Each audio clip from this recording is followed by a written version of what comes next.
మీద మాట్లాడుతూ దయచేసి నేను ఒకటే రిక్వెస్ట్ చేసిన మీ ద్వారా మీ మీద మాట్లాడితే రాజకీయ కోణం ఆలోచించకండి, విమర్శగా భావించకండి. దయచేసి దాన్ని సూచనగా భావించుకొని సరిపడే విధంగా భావి తరానికి భవిష్యత్తు అందించే విధంగా చేయాలని చెప్పి మీ ద్వారా సభ్యులం కొడుతుంది. అధ్యక్ష సీతక్క గారు గౌరవ మంత్రి గారు మాట్లాడుతూ నెల్సన్ మండేలా కోడి చేశారు, సంతోషం. అంబేద్కర్ గారు కోడి చేశారు, చాలా సంతోషం. ఈరోజు వారు చెప్తూ డైట్ ఛార్జెస్ గురించి చెప్పారు, కాస్మెటిక్ ఛార్జీలు పెంచమని చెప్పారు, హెయిర్ కటింగ్ ఛార్జెస్ కూడా పెంచామని చెప్పారు, సంతోషం. కిచెన్ ప్లాట్ఫారంలు, ఫ్లోరింగ్ అన్నీ పెంచారు. కానీ ఆ మంత్రి గారు మేము ఆశపడ్డాం, 15 సార్లు ఎలకలు కొరికిన మా బిడ్డ భవానీ గిట్టు గురించి చెప్తే కావచ్చని మేము ఆశపడ్డాం. ఖమ్మం జిల్లాలో 25 రోజులు వెంటిలేటర్ మీద ఉండి ఆసిఫాబాద్లో మా బిడ్డ, గిరిజన బిడ్డ శైలజ చనిపోయిన దాని గురించి చెప్తారు కావచ్చని భావించాను. నిమ్స్లో ఇంకా తమరి జిల్లా నిమ్స్లో ఇప్పటికి కూడా ట్రీట్మెంట్ తీసుకుంది, ఈరోజు ట్రీట్మెంట్ తీసుకున్న నీలావతి గురించి మాట్లాడతారని భావించిన అధ్యక్ష. కానీ దేని గురించి కూడా మాట్లాడే పరిస్థితి లేదు. ఈరోజు మార్నింగ్ పేపర్లో వచ్చింది, నిర్మల్లో సుమారు 60 మంది డయేరియాతో హాస్పిటల్ జాయిన్ అయ్యారు. దాని నుంచి మాట్లాడలేదు అధ్యక్ష. ఒకటి,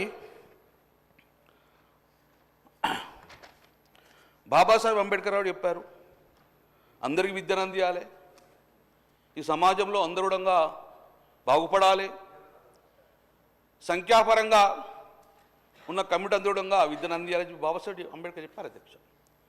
కానీ ఒకటి మాత్రం చెప్పాం అధ్యక్ష, ఈ బీసీలను కానీ, ఎస్సీలను కానీ, ఎస్టీలను కానీ, మైనార్టీలను కానీ ఇప్పుడు పుట్టలే ఈ భూమి మీద. ఈ భూమి పుట్టినప్పటి నుంచి కూడా మేమందరం ఉన్నాం అధ్యక్ష, మేమందరం ఉన్నాం. కానీ 2014 తెలంగాణ రాష్ట్రం ఏర్పడక ముందు కూడా ఉన్నాం మేము. కానీ అధ్యక్ష మాకు విద్యను అందించిండ్రా, మాకు చదువు చెప్పించిండ్రా అధ్యక్ష.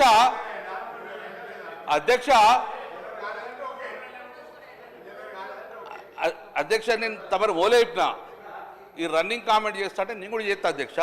ఇంకా ఓలేపినా మాది విమర్శగా భావిస్తే మేము అట్లా మాట్లాడదు అధ్యక్ష, నేను అట్లా మాట్లాడలేనుగా నేను అధ్యక్ష.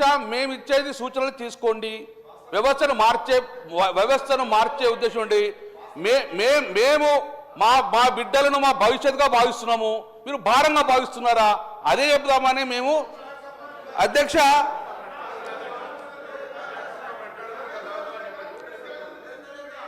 వారు జవాబు చెప్పినప్పుడు ఒక్క ప్రశ్నకు జవాబు చెప్పానండి. 2004 నుంచి 2014 దాకా మా ప్రభుత్వం అధికారంలో ఉంది అధ్యక్ష. 2000 దానికన్నా తెలుగుదేశం కూడా ఒప్పుకోవట్లేదు, వివేకానంద ఒప్పుకోవట్టుకోయే. 2004 నుంచి 2014 దాకా నేను చెప్తాను. దాని తర్వాత అధ్యక్ష ఆనాడు మా ప్రభుత్వం గ్రీన్ ఛానల్ ద్వారా మెచ్చార్జీల చెల్లింపు కావచ్చు, మిగతా పనులన్నీ చేసినాం. 2014 నుంచి 7 సంవత్సరాల బకాయి పెడితే అధ్యక్ష మన దసరా చెరువులకు గురుకులాలు తాళాలు వేస్తే కూడా గట్టిగా చెప్పి ముద్రకిచ్చో భయపెట్టో కిరాయిలు ఇచ్చి మేము నడుపుతా ఉన్నాం. ఇవాళ మీరు అడుగుతా ఉన్నా, ఆడవాళ్ళు టీఆర్ఎస్ రాజధాని భవనం ఉన్నదంటే ఆవిడ స్కూల్ శాంక్షన్ చేసి కిరాయి కొరకు భవనాలు పెట్టినప్పుడు ఎక్కడ మీరు సొంత భవనాలు ఏ కట్టారు? ఇలా మేము 216 స్కూల్స్కు ఇంటిగ్రేటెడ్ పాఠశాల పేరు మేము కడుతున్నాం అధ్యక్ష.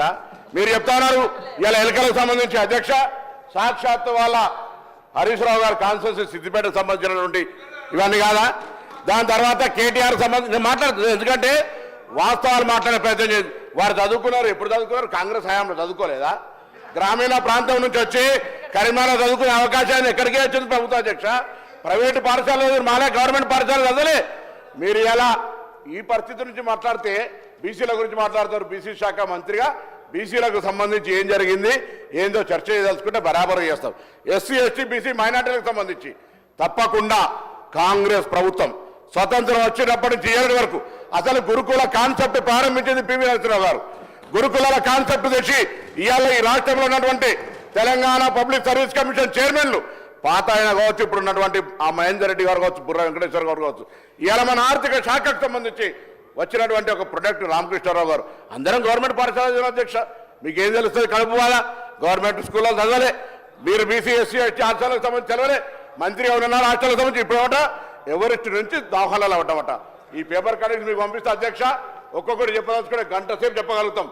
ఇవాళ మీరు ఒక సొంత భవనం కట్టకుండా, ₹1 మెచ్చార్జీలు పెంచకుండా, ₹1 వాళ్ళకి ఫుడ్ వాళ్ళకి ఇయ్యనటువంటి పరిస్థితులలో ఉంటే క్వాలిటీ లేని ఫుడ్ మేము ఇవాళ నేమ్స్ లాంటి హాస్పిటల్ నుంచి డైటీషియన్ల దగ్గర సలహా తీసుకొని ఆఫీసర్లంతా ఎస్సీ ఎస్టీ బీసీ మైనార్టీ వేరు కాదు, నలుగురు కూర్చొని ఒక మెనూ తయారు చేయాలని రాష్ట్రం మొత్తం ఒక మెనూ ఇచ్చి వాస్తవాలకు దగ్గరగా ఉండే విధంగా చేసినాం. గుడ్డ ₹5 ఉంటే ₹3 మీరు టెండర్ ఇస్తారు. ఓ పద్ధతి లేదు, సప్లై ఏమవుతుందో తెలియదు. ఇవాళ మీరు బట్ట కాల్చి మీద వారేసి విద్యార్థుల పేరు రాజకీయం చేస్తారు. మా ప్రభుత్వాలు అడిగింది, మీరు ఎప్పుడైనా మీ పార్టీ తరఫున సంబంధిత శాఖ మంత్రిగా ప్రభుత్వానికి ఈ అంశాలను సరిచేయండి, మేము చేయంగా కొన్ని మిగిలినాయి అని ఎప్పుడన్నా సూచన చేశారు అధ్యక్ష. రాజకీయం చేద్దంటారు, వారు రాజకీయం చేసుకుంటూ దీని వెనుక కుట్రకోణంగా ఉన్నటువంటి పరిస్థితి. నిన్న కూడా శాసనమండలి చర్చ జరిగింది. కొంతమంది గతంలో తిష్ట వేసుకొని కూర్చున్నటువంటి వాళ్ళు ఇలా సంస్థకు చెడ్డ పేరు చేయడం ద్వారా ప్రభుత్వానికి చెడ్డ పేరు తెచ్చేటువంటి కుట్ర జరుగుతోంది అనేటువంటి అంశాన్ని కూడా మీ ద్వారా సభ దృష్టికి తీసుకొస్తున్నాం. ఏం మాట్లాడుతూ ఉన్నారు? రాజకీయం కాదనుకుంటేనే అసలు ఏం చదువుకునే అవకాశమే లేదు. గతంలో చదువుకు సంబంధించిన ఇన్ఫ్రాస్ట్రక్చర్ క్రియేషన్, చదువుకు సంబంధించినటువంటి విద్యా హక్కు చట్టం అనేక రకాలుగా ఈరోజు మేము దేశంలో 100 మంది సీఓలు ఉన్నారంటే ఆనాటి నెహ్రూ గారి ఆలోచనకు అనుగుణంగా ఇన్ని విద్యాలయాలు ఏర్పాటు చేస్తే మీరు ఏం చేశారు చెప్పండి? ఊరికైనా మాటలు ఒక వైస్ ఛాన్సలర్ వేయలే, ఒక టీచర్ రిక్రూట్మెంట్ చేయలేకపోయారు, పెద్ద పెద్ద మాటలు మాట్లాడుతూ ఉన్నారు. ఇది పరిస్థితి. దయచేసి వాస్తవాలను మాట్లాడమండి, సద్విమర్శ చేయమండి, ప్రభుత్వం సలహా చెప్పమండి తీసుకుంటాం, కానీ రాజకీయంగా మాట్లాడితే ఎవరు చూస్తూ ఊరుకోమనే మాట మనం చేస్తాం. స్పీకర్ సార్, స్టార్ట్ అయ్యి 1 మినిట్ అయింది, 1 నిమిషం మాట్లాడినాం. నాకు అరగంటను 40 నిమిషాలు టైం ఇచ్చిండ్రు. అరగంట 40 నిమిషాలు ఎన్నిసార్లు ఎత్తురో తెలియదు. మీరు 2 రోజుల ట్రైనింగ్ పెట్టిండ్రు, 2 రోజుల ట్రైనింగ్ పెట్టిండ్రు. మొదటిసారి ఎమ్మెల్యేకు ట్రైనింగ్ ఇచ్చిన అన్నారు. మీరు పార్లమెంటరీ ప్రొసీడింగ్స్ తెలివయి, అసెంబ్లీ ప్రొసీడింగ్ తెలివయి, మీరు మీరు అధ్యక్ష గౌరవ మంత్రి గారు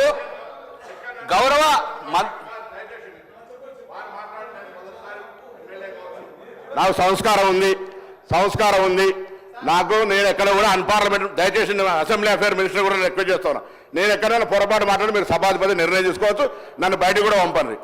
వారు మాట్లాడింది నన్ను ఆ ఉద్దేశంగా మాట్లాడితే మొదటిసారి ఎమ్మెల్యేకి ఏం తెలియదు అన్నట్ట, అజ్ఞానం అన్నట్ట, జ్ఞానం లేదన్నట్టుగా ట్రైనింగ్ రాని మీరు, ట్రైనింగ్ రాకుండా మీరు మాట్లాడుతున్నారా? ఇలా ఏం మాట్లాడుతున్నారు అధ్యక్ష? మొదటిసారి ఎమ్మెల్యేకి ఏమైతుంది? అరే పార్లమెంట్ మెంబర్ చేసిన తెలంగాణ కోసం కొట్టాడినా నీ నాయకుడు ఉన్నాడు, చేరు పటాకు కుక్క పటక నన్నలే మిమ్మల్ని అన్నాడు తెలంగాణ చౌకుల తెలంగాణ ఉద్యోగుల పార్టీ మారి నువ్వు ఇట్లా మాట్లాడితే ఎట్లా అధ్యక్ష?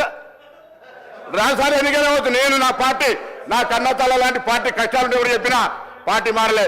మీరు పార్టీ మారేసి నేను 3 సార్లు ఎలక్ట్ అయినా గొప్పడు అయితే ఎట్లా? పర్సనల్ ఇష్యూ నా గురించి మాట్లాడు. మీరు పర్సనల్, నువ్వు కూడా మొదటిసారి అయినావు. ఆ మాట మాట్లాడడం తప్పు.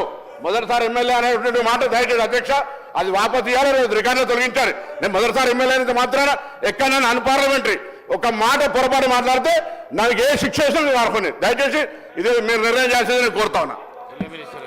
నేను గౌరవ సభ్యులు కమలాకర్ గారికి తెలియదు కదా అధ్యక్ష, మొదటిసారి అయినా 2 సార్లు అయినా 3వ సారి అయినా సభా సాంప్రదాయాలకు సంబంధించి గౌరవ సభ్యుడై రెండవది 2 రోజుల పాటు శిక్షణ పొందడం అనేది వారు రాలే అధ్యక్ష. శిక్షణ పొందడానికి 2 సార్లు 3 సార్లు 4 సార్లు ఎన్నికైన వాళ్ళు కూడా శిక్షణ పొందిన అధ్యక్ష.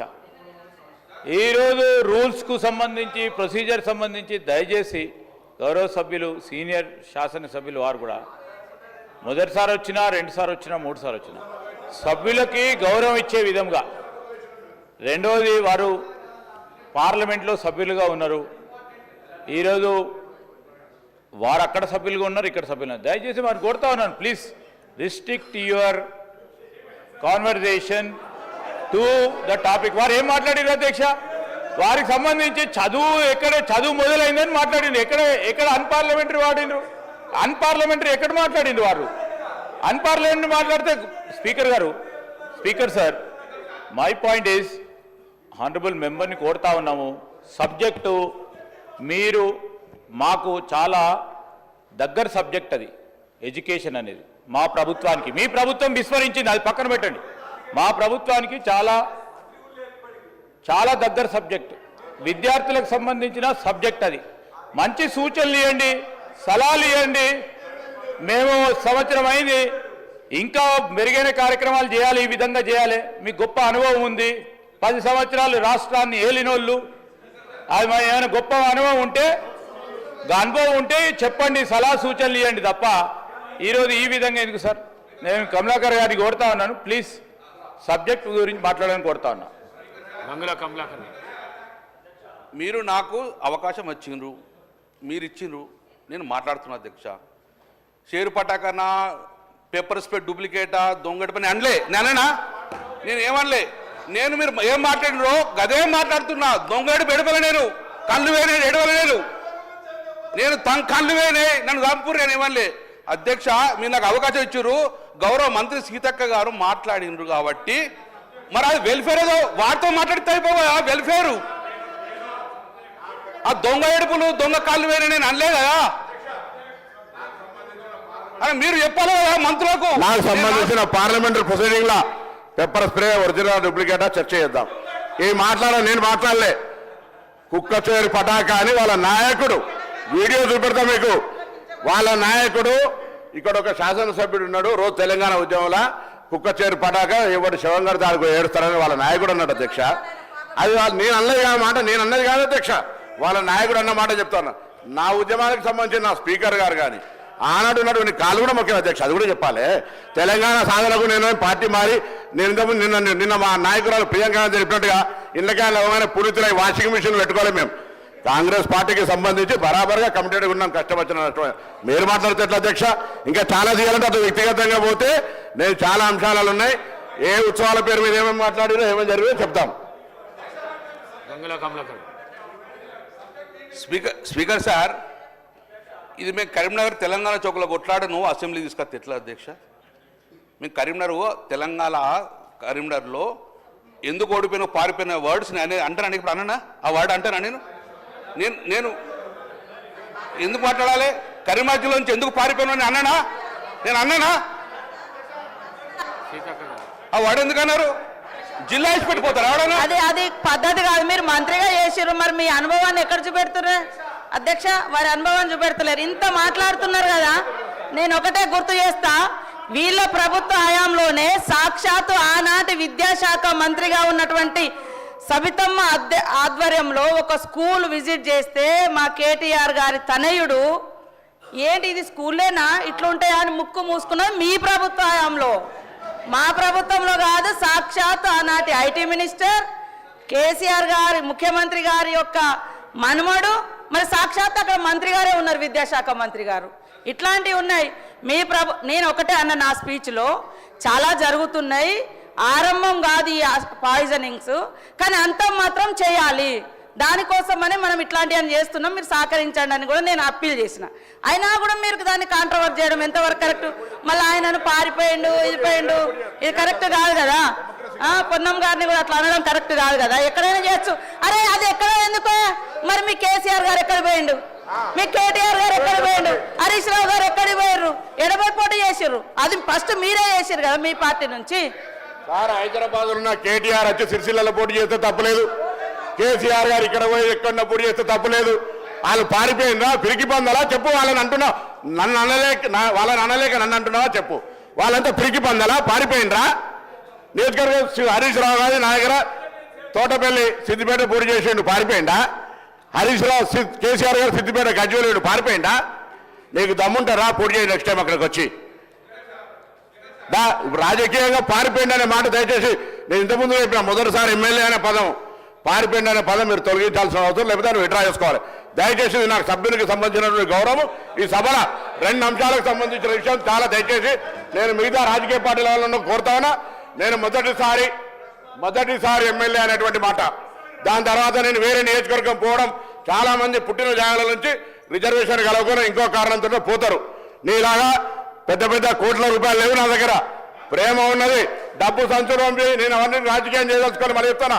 వ్యక్తిగతంగా మాట్లాడడానికి వస్తే పారిపోయినటువంటి మాట అనేటువంటిది ప్రజాస్వామ్యంలో ఏ నియోజకవర్గంలో పోటీ చేయొచ్చు. పివి నరసింహారావు గారు మంత్రికే పోటీ చేశారు, ఆయన సంబంధం లేదు. వంగర ఇలా కొత్త విషయం చెప్పాల్సిన అవసరం లే.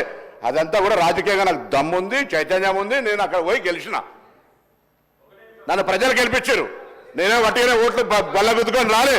నేను దయచేసి నేను మళ్ళీ ఒకసారి స్పీకర్ గారు 2 చేతులు జోడించి మొదటిసారి ఎమ్మెల్యేని అవమానపరిచే విధంగా మాట్లాడి పారిపోయిన అంశం మీద విత్డ్రా చేయండి, రికార్డులో తొలగించారు దయచేసి అధ్యక్షుడు. అప్పటిదాకా వినిపిస్తాను ప్లీజ్.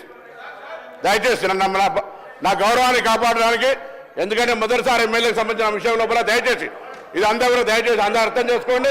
మొదటిసారి ఎమ్మెల్యేకి సంబంధించిన మాట వాపసు తీసుకోవాల్సి అవసరం. సార్, వ్యక్తిగత దూషణలు కానీ అస్పర్షన్స్ కానీ పొద్దున్న నుంచి కూడా చెప్తా ఉన్నాం అధ్యక్ష. ఓ మంచి వాతావరణంలో చర్చ జరగాలని. సార్, వ్యక్తిగత దూషణలకు సంబంధించిన అంశం విషయంలో నేను గౌరవ శాసనసభ్యులని కమలాకర్ నేను కోరుతా ఉన్నాను, విత్డ్రా చేసుకోండి. అది you know it is a healthy president. ఎందుకు కాదండి, వ్యక్తిగతంగా ఏది మాట్లాడినా కానీ మరొకసారి ఇంకో సభ్యులు లేచి ఇంకొక విషయంలో వ్యక్తిగతంగా మాట్లాడే అవకాశం ఉంటుంది. ఎందుకు నేను ప్రశాంత్ గారిని నేను ఈరోజు కోరుతా ఉన్నాను, let's restrict to the subject అధ్యక్ష.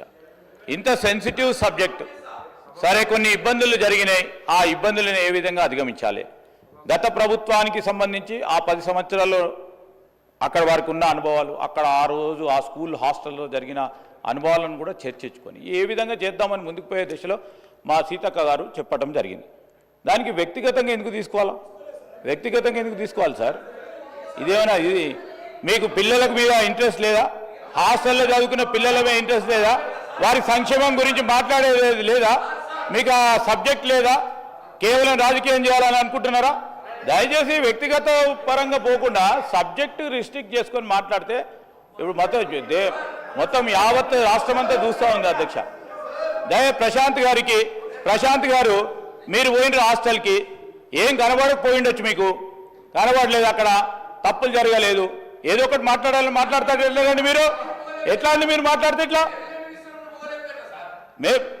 మేము వెళ్ళే మినిస్టర్ ఉండి హాస్టల్ పోయి భోజనం చేసి వచ్చినాం సార్. మా మొత్తం గౌరవ సభ్యులందరూ కూడా మంత్రులతో పాటు వారితో కూర్చొని, వారి తల్లిదండ్రులతో కూర్చొని అక్కడ మెనూలో పాల్గొని భోజనం చేసి వచ్చినాం అధ్యక్ష. ఎట్లా సార్? ఏం సార్ ఇది? వారికి ఇంట్రెస్ట్ లేదు హాస్టల్ విద్యార్థుల పట్ల, వారి సంక్షేమం పట్ల, మన రాష్ట్ర ప్రభుత్వం అమలు చేస్తా ఉన్న పథకాలకు సంబంధించి ఈరోజు డైట్ ఛార్జీలు, కాస్మెటిక్ ఛార్జీలు తెలంగాణ ప్రభుత్వం కొత్త తెలంగాణ రాష్ట్రంలో ఏర్పడ్డ తర్వాత మొట్టమొదటిసారి హర్షించబోయేది. నేను కమలాకర్ గారు డైట్ ఛార్జీలు పెంచినందుకు, కాస్మెటిక్ ఛార్జీలు పెంచినందుకు ధన్యవాదాలు చెప్తారు అనుకున్నా. ఆయన ధన్యవాదాలు చెప్పలేదు. ఎట్లా అధ్యక్ష? ప్రశాంత్ రెడ్డి గారు సార్, ఇప్పుడు ఎల్ఏ మినిస్టర్ గారు కొద్దిగా సభలో సభ్యుల మధ్య ఏమైనా ఆవేశాల్లో ఏమైనా జరిగితే వారు కొద్దిగా దాన్ని కన్సైల్ చేసి మాట్లాడాలి సార్. వారు కూడా అట్లే మాట్లాడి దాన్ని అట్లా చేసాం సార్. ఇప్పుడు ఇది డెఫినెట్గా మంచి సబ్జెక్టు, పేద పిల్లలకు విద్యకు సంబంధించిన సబ్జెక్టు. దీన్ని మంచిగా చర్చ జరగనియండి సార్. ఇరువైపులో ఏమైనా ఆవేశాలు ఏమైనా అయితే, ఏమైనా మాటలు దొరికితే ఇద్దరిది కూడా తమ పరిశీలించి తీసేయండి సార్. ఇందరితో ఆపేసి let him continue his discussion sir. రికార్డులను పరిశీలించి వ్యక్తిగత దూషణలు ఉంటే వాటిని తొలగిస్తానని చెప్పి తెలియజేస్తూ గంగుల కమలాకర్ గారు. ఆ గురించి సభలు అందరూ తెలుసు అధ్యక్ష. నేను ఎప్పుడు పిచ్చి మాట్లాడా డిగ్నిటీగా ఉంటాను సార్. ఎప్పుడు నాలుగు టర్మ్లో అందరూ చూసింది సార్. నేను ఎప్పుడు చిల్లగా కూడా మాట్లాడు సార్. నేను మాట్లాడింది సీతక్క గారిని హర్షించి అక్క మీరు మాట్లాడింది కరెక్టే, ఇంకొంచెం యాడ్ ఇద్దాం వారికి చెప్పి పూలకం వచ్చినట్టు ఇదేం పూలకం, కొత్త పూలకం చూసి నేను ఊగుతుండేది. ఎందుకు అది ఏమున్నది? అలా ఏమున్నది అధ్యక్ష? దయచేసి అటు ఏ కూడా ప్లీజ్ అధ్యక్ష.